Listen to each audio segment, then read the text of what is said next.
আসসালামু আলাইকুম। এখন শুনবেন সংবাদ শিরোনাম। বাগেরহাটে আধিপত্য বিস্তার নিয়ে সংঘর্ষে একজন নিহতের জেরে বাড়িঘরে আগুন, বাসায় ঢুকে কলেজ ছাত্রকে গুলি করে হত্যা। আধিপত্য বিস্তারের দ্বন্দ্বে শীর্ষ সন্ত্রাসী মোশির নির্দেশে খুন হন পল্লবী থানা যুবদল নেতা কিবরিয়া। গ্রেপ্তারের পর র্যাবকে জানায় সংসদে কার্যকর বিরোধী দলের ভূমিকা পালন করতে চায় জামায়াত। তুলে ধরবে জনপ্রত্যাশা, বর্জন করবে জুলাই চেতনা বিরোধী সিদ্ধান্ত। একতরফা দাবি মানতে বাধ্য করতে ইরানের উপর চাপ দিচ্ছেন ট্রাম্প। মধ্যপ্রাচ্যে আরো 10,000 সেনা মোতায়েনের পরিকল্পনা। এতক্ষণ শুনছিলেন সংবাদ শিরোনাম। এখন শুনবেন বিস্তারিত।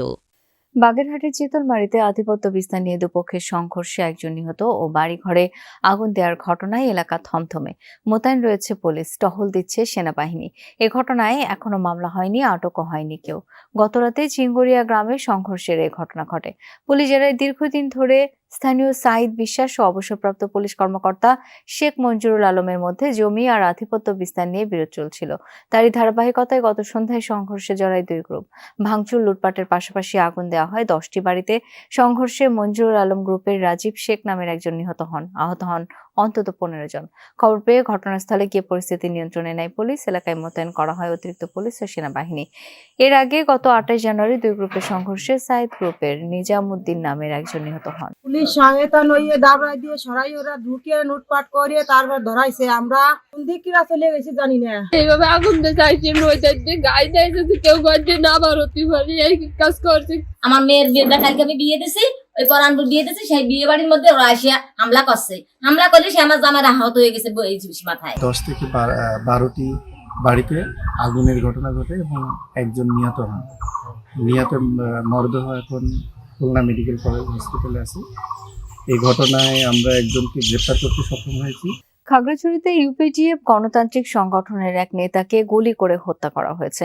পুলিশ জানিয়েছে, লটারি পরিচালনাকে কেন্দ্র করে অভ্যন্তরীণ কোন্দলে হত্যা করা হয় নীতি দত্ত চাকমাকে। তিনি ইউপিডিএফ গণতান্ত্রিকের পানছড়ি উপজেলার সহসভাপতি। স্থানীয়রা জানায়, বিজয় উৎসব উপলক্ষে লটারির আয়োজনের পরিকল্পনা করে ইউপিডিএফ গণতান্ত্রিক আন্ডারওয়ার্ল্ডের সন্ত্রাসী মুশির রহমান মোশির নির্দেশে খুন করা হয় পল্লবী থানা যুবদল নেতা গোলাম কিবরিয়াকে। এলাকায় আধিপত্য বিস্তার নিয়ে দ্বন্দ্বের জেরে এই হত্যাকাণ্ড। কিলিং মিশনে অংশ নেয়া দুই শুটার লোপন ও কাল্লুকে গ্রেপ্তারের পর এই তথ্য জানিয়েছে র্যাব 4। 5 আগস্টের পর থেকে এলাকার নিয়ন্ত্রণ নিয়ে বিরোধ ছিল মোশি ও কিবরিয়ার মধ্যে। আওয়ামী লীগ সরকারের পতনের পর 4 স্টার গ্রুপের মশিউর রহমান মোশির সাথে দূরত্ব বাড়ে পল্লবী থানা যুবদল নেতা গোলাম কিবরিয়ার। এক পর্যায়ে কিবরিয়ার হাতে চলে যায় এলাকার আধিপত্য, যার জের ধরে কিবরিয়াকে খুনের নির্দেশ দেন বিদেশে পলাতক আন্ডারওয়ার্ল্ডের সন্ত্রাসী মোশি। গত 17 নভেম্বর প্রকাশ্যে দোকানে ঢুকে গুলি করে হত্যা করা হয় যুবদল নেতা কিবরিয়াকে। 3 শুটারের মধ্যে ঘটনার দিন একজনকে আটক করে স্থানীয়রা। পলাতক দুজনকে বৃহস্পতিবার মধ্যরাতে অস্ত্রসহ গ্রেপ্তার করে র্যাব 4। তারা হলেন কিলিং মিশনে গুলি চালানো লোপন ও কাল্লু। সিসি ক্যামেরা ফুটেজ তাদেরকে দেখালে আসামিরা নিজেদেরকে শনাক্ত করে এবং জিজ্ঞাসাবাদে এই হত্যাকাণ্ডে সরাসরি অংশগ্রহণ করার কথা স্বীকার করে। পরবর্তীতে আসামিদেরকে আমরা যখন হত্যাকাণ্ডে ব্যবহৃত অস্ত্র সম্পর্কে জিজ্ঞাসাবাদ করি, জিজ্ঞাসাবাদের এক পর্যায়ে আসামি লোপন সে জানায় যে তার অস্ত্রটি তার কাছে আছে। মূলত এলাকার নিয়ন্ত্রণ নিয়ে এই হত্যাকাণ্ড বলে জানায় র্যাব।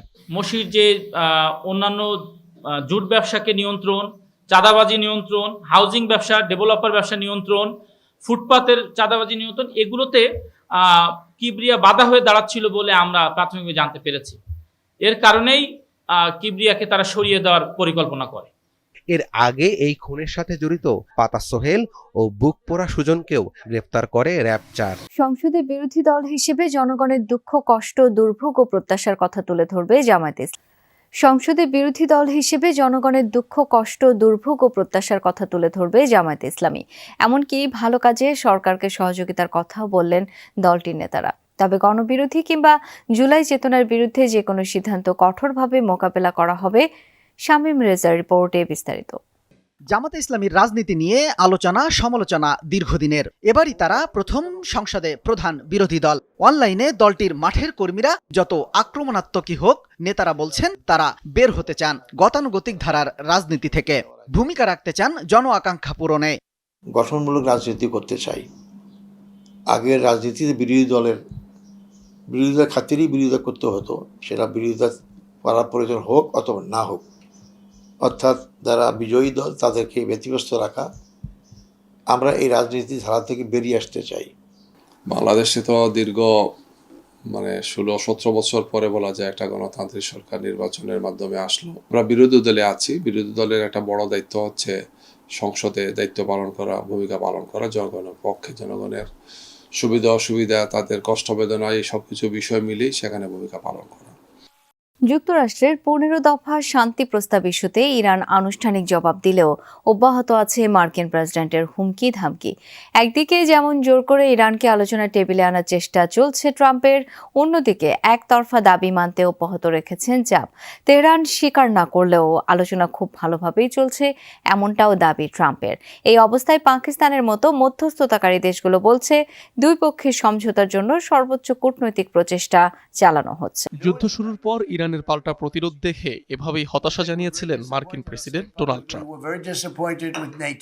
বেশ কিছুদিন ধরে এই যুদ্ধ বন্ধে সমঝোতার জন্য একতরফা দাবি করে আসছেন ট্রাম্প। ইরান কখনো স্বীকার না করলেও ট্রাম্পের দাবি যুদ্ধ বন্ধে চুক্তি করতে মরিয়া স্বয়ং তেহরান। এ বিষয়ে বারবারই যুক্তি হিসেবে দেখিয়েছেন যুক্তরাষ্ট্রের সক্ষমতাকে।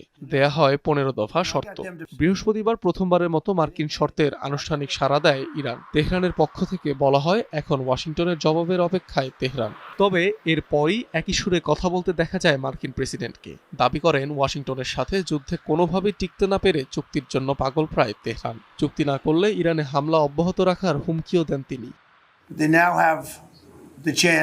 তাদের এখন সুযোগ রয়েছে, পারমাণবিক আকাঙ্ক্ষা স্থায়ীভাবে ত্যাগ করে সামনে এগিয়ে যাওয়ার সুযোগ আছে। দেখা যাক তারা তা করতে চায় কিনা। যদি তারা না করে তবে আমরাই তাদের সবচেয়ে বড় দুঃস্বপ্ন। অবিরতভাবে তাদের উড়িয়ে দিতেই থাকবো। এই ব্যাপারে তাদের কিছুই করার থাকবে না।